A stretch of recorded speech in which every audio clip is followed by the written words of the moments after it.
Hi, my name is Katarina Nichols, and I'm the seventh grade Red Team math teacher. I'm really looking forward to teaching your child in math this year. Before we get started, if you take a look right below this video in the links, there's a link to the presentation that I'll be showing.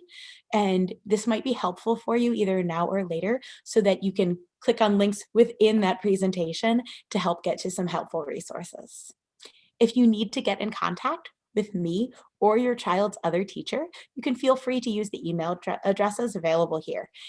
Every child can expect to see me for an hour-long Google Meet on either Monday or Tuesday, and then also on Thursday or Friday. In addition to that, your child should expect to have about 30 minutes of asynchronous work on Wednesdays.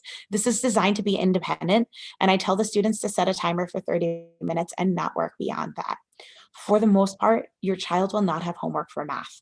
The only time they would have homework for math is if they choose to do extra work or if they are not using their class time well and are unable to complete the assignments during the allotted class time. Curriculum outline. The bottom three links on this page lead you to sites telling you what standards and curriculum should be covered in the seventh grade. The top link leads you directly to our seventh grade Red Team math content outline. When you get there, you'll see this content outline. It breaks it down by unit. So on the right-hand side of this table, you'll see the topics that we're covering. And on the left-hand side of the table, it gives you information about when we're covering those topics and also links to the actual units. So for example, right now we're in Unit 2. If you click on the Unit 2 link, it will bring you to the module. This is really helpful because it breaks it down into an agenda for every day, as well as all of the assignments. So your student can see whether or not they've done the assignment. As you can see, this student has viewed the agenda and they've completed the first IXL multiplication practice. However, they have not completed the Wednesday activities and they have one late assignment. So the module tab is actually incredibly helpful for determining what the assignments are and whether or not your child has completed them. Please make sure you're receiving my weekly email. If you're not receiving it, there's a Google form available in the slideshow that will allow you to sign up for it. Additionally, parents can access Canvas as an observer, and this allows them to not only see what their children are expected to do, but get notifications as to whether or not their children have completed the assignment. So if you'd like information about how to set up that account, the link is available as well. Student communication is incredibly important. Students meet with me via Google Meet for 2 hours per week, and they also have an asynchronous assignment on Wednesdays. That assignment can be accessed either through the announcements or modules tab on Canvas.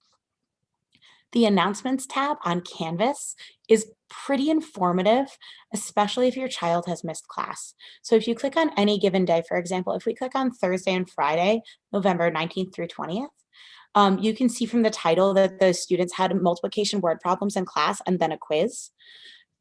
The slideshow that leads us through our lesson is available for students to click through. They also have access to a list of supplies needed for class, the day's agenda, and a summary of the topics covered in class. This is great as a resource for before class and after class, but it's also really handy for students who miss class for whatever reason. Additionally, for most class periods, the class recording is available on the Google Calendar event. I also have office hours. Students can drop in during my regular office hours time, or they can make an appointment. My YouTube channel has lots of resources from this year and from previous years that can help students if they're struggling. Grades look a little bit different this year at the seventh grade level. Your child should not expect to receive a 0 through 100 grade on most assignments from me. For the most part, I'm grading on whether or not a student has mastered specific standards. From the student or parent view, you can access the grades tab.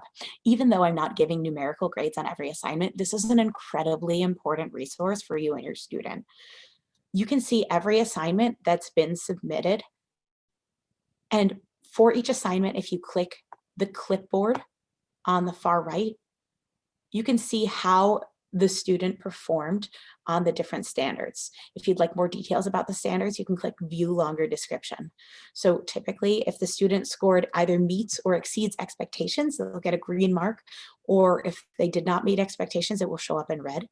In addition to the assignments tab under student grades, the learning mastery tab is very helpful for understanding your child's progress. If you scroll down to the topics we are studying in math right now, you can see how your child performs on each of these topics. For example, this student on the scale of division, one time did not meet expectations and one time exceeded the expectations, but that shows that they have not mastered the skill. They have not showed consistently enough that they are succeeding. On the second standard, which talks about comfort with multiplying and dividing in general, the student has shown that they've consistently met expectations, so it appears that they've mastered that skill. As we go through different topics this year, this menu will be very helpful in determining how well your child is performing in class. If you're still watching, thanks for watching my whole video. Please feel free to contact me via email if there's anything at all I can do to help you or your child. And I'm really looking forward to a great rest of the school year. Bye.